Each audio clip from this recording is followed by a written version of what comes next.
Well, we finally come to the end of a fun, long course on TCP/IP packet analysis. So let's do a quick wrap up and just kind of go over the things we've talked about throughout the course. First of all, we talked about TCP/IP concepts. We talked about the protocols itself, but we also talked about important fundamentals such as the OSI model and the TCP/IP stack. Then we looked at a basic look at TCP and UDP protocols. We talked about their characteristics and what makes them different from the other protocols in the stack. We then went more in depth on packet construction, took apart the different fields that make up a TCP segment and a UDP datagram.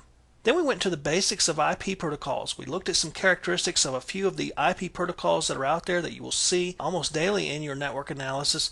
That will be ICMP, IP, IPsec, and so forth. We also looked at the packet construction of different IP protocols.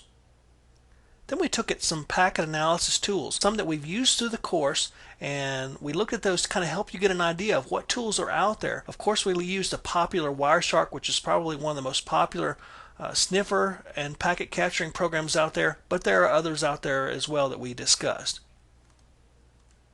Then we look at some different aspects of packet capturing. We did some captures with Wireshark, and then we also looked at how to record and use packet captures for analysis later.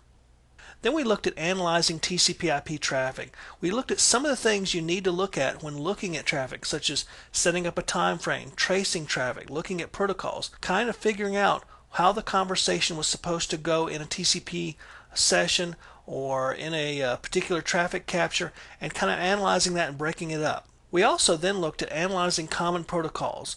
We looked at some of the more common protocols you're going to see in your day-to-day network analysis, such as HTTP, FTP, and so forth. Then we looked at protocols and traffic that may not be normal, that you may see still in your daily network analysis, but that you need to be on the look for it, and that's malicious traffic. We looked at how packets can be malformed, we looked at ICMP attacks, and we looked at spoofing. So we've looked at some of the stuff that when you're doing your traffic analysis on your traffic captures, you should be looking for. Then we took a look at examining wireless traffic. Wireless traffic is a little bit different, as we discussed, from normal network traffic, just because some of the protocols are different and the media is different. So we looked at WEP, we looked at WPA, and just to give you an idea of what to expect when you see a normal piece of wireless traffic across your network, and some things that may not look right that may point to an attack. Finally, we looked at some practical applications of traffic analysis. What can we do with this new knowledge that we have? Well, we can do network troubleshooting, we can do network security. There's also a use for traffic analysis in network forensics and network defense. So we've looked at the different ways that you can use traffic analysis as a tool in your daily networking life, as a network administrator, as a security administrator, as a forensic analysis, and so forth. So we've basically looked at packet analysis from the beginning to the end, and we've kind of covered some beginning topics and a few advanced topics as well.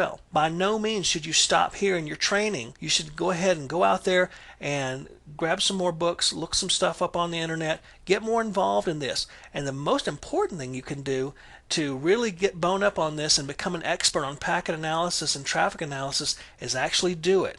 Take the opportunities to build up labs if you want, and send traffic across, do some weird things, use some HPing2, use some Nmap, use some of the other common penetration testing tools, send that traffic across, analyze it, see how it looks and how it should look and how malicious traffic may look, and then actually go out and analyze real traffic that you see coming across your network. That's the best ways actually to learn this field and to add this knowledge to your toolbox of network tools that you have for doing your daily job as a network administrator.